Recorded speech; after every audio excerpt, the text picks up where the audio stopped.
কোন দুনিয়ায় পাঠায় লাইহা মারে। হিন্দি গানের টান মারিয়া রাস্তা হাইটা যায়, আবার কারো সুরে সুরে বুকটা ফাইটা যায়। আল্লাহ রে কোন জামানায় পাঠায় লাইহা মারে। জিন্সের প্যান্ট শার্ট পরিয়া রাস্তা হাইটা যায়, পোলানা মাইয়া ওইটা সেনা বড় দায়। কানে পড়ছে দুল, কপালে পড়ছে টিপ, কাছে জুজা বলেন কি আবুল আবিল কি আছে না? পুরুষ না মহিলা চিনতেছেন না তো? তখন বলতেছে না আমি বিলকিস না, আমি মকবুল। আছে না নাই? পুরুষ মানুষ মহিলার মতো ওড়না নিয়ে ঘুরতেছে, কান ফুরাইছে, কপালে টিপতেছে, কথা বলে না কেন?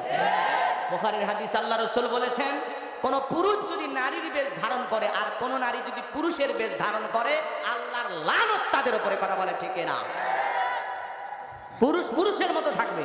এই তোর কান ফোরান কেন? ঠিক কথা না কেন? আছে না?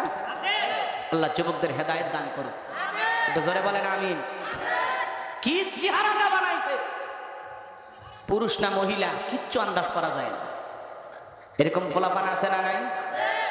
এরপরে এক শ্রেণীর মা বোন এই দেশে এমন মডার্ন হয়ে চলতে চায়, পোশাকের স্বাধীনতার নামে বলে আমরা ব্লাউজ ছাড়া শাড়ি পরবো। কি ছাড়া? কেন পরবা? আগেকার দাদি নানি পরেছিল। আচ্ছা, আগেকার দাদি নানি ব্লাউজ ছাড়া শাড়ি পরছিল, অভাবের কারণে পড়ুক আর গরমের কারণে পড়ুক। কোন দাদি নানি কি বিশ্বটাইছা আন্দোলন করে বলেছিল আমি, ওই যে দাদি নানি যারা ছিল এরা কি বিশ্বটাইছা আন্দোলন করে বলছিল আমি দেখে যাও শাড়ি পরেছি? আন্দোলন করছিল? তা বোনেরা তোমরা লাফাও কেন? পোশাকের স্বাধীনতা আছে, যা ইচ্ছে তাই পড়তে পারবে, কিন্তু লাফাইতেছে কেন? তার মানে বোঝা যায় এরা ব্লাউজ ছাড়া শাড়ি পরছে এমন কায়দায় পুরো পিঠটা ফাঁকা রাখছে, মানে আর্জেন্টিনা আর ব্রাজিলের ফাইনাল ম্যাচ হবে।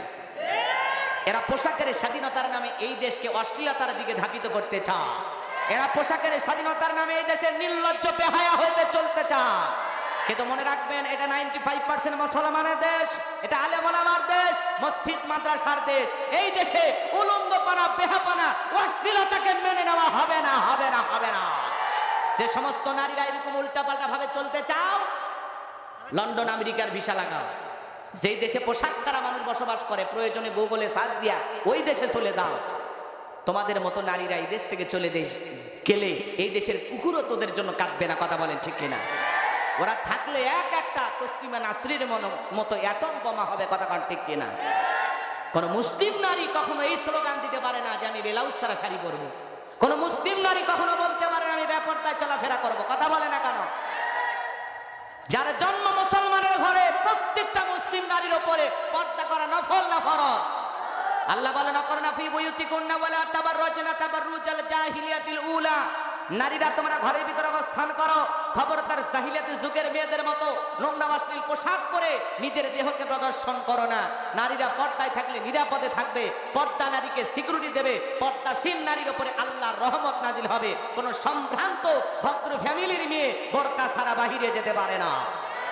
জানিরা যে সমস্ত নারীরা বোরকা ছাড়া উলঙ্গ পোশাক পরে, উল্টা পাল্টা পোশাক পরে রাস্তাঘাটে চলাফেরা করে, নিজেকে প্রদর্শন করে, বুকে ওড়নাটা ঠিক মতো নিতে চায় না, আসলে এই সমস্ত নারীদের পোশাক দেখেই বোঝা যায় এদের ভিতরে লজ্জা শরম না। কথা কন। নারীর সৌন্দর্য ঢেকে রাখার মধ্যেই, এ কথা বলে না কেন ভাই? নারী তাকে ঢেকে রাখবে, নারী আকর্ষণীয়। কথা বলে। কিন্তু আজকে নারীরা বেপরদায় চলাফেরা করে, ওপেনে চলাফেরা করে, এই জন্য যৌতুক দিয়ে বিয়ে করা লাগে। যৌতুক ছাড়া নারীর বিয়ে হচ্ছে না, কারণ দেখা শেয়ার। কথা কয় না? মেয়ে যুবতী হচ্ছে, বর খুঁজে পাওয়া যাচ্ছে না, আপনি বাবা হিসেবে ব্যর্থ। আপনার মেয়েটাকে কেন এলাকার মানুষকে দেখাইলেন? কেন গ্রামের মানুষ জানলো আপনার মেয়ে যুবতী?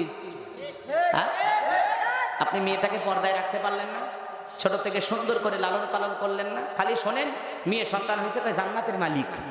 বাপরে বাপ, মেয়ে সন্তান হইলে জান্নাতের মালিক।